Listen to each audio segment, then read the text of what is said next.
দোহাগাড়ী স্বাস্থ্য কমপ্লেক্সে মাননীয় এমপি আলহাজ জসিমউদ্দিন আহমেদ।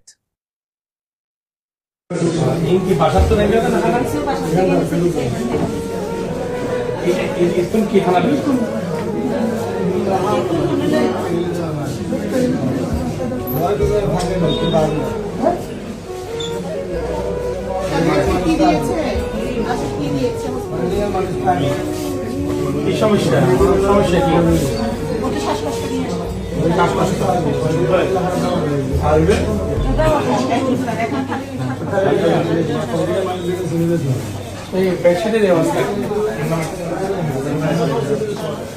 আপনার ওই যে পরিষ্কারের লোক নাই, জনবল নাই, কজন আছে? আচ্ছা, কি মানে কত করে দেন?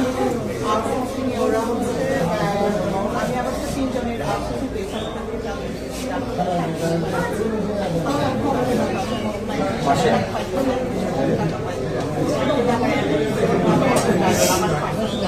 কত পাই তারা?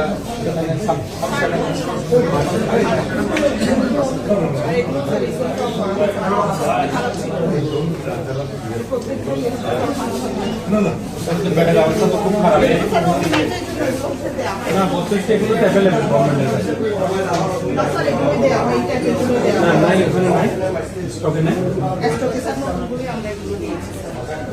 এখন আছে বেশি কিছু নেই, বেশি নাই, সমস্যা হচ্ছে কি আমাদের যেগুলো দেওয়া হয় আসলে ভালো কোয়ালিটি দেওয়া হয় না, আবার তার একটা এখনো তো মানে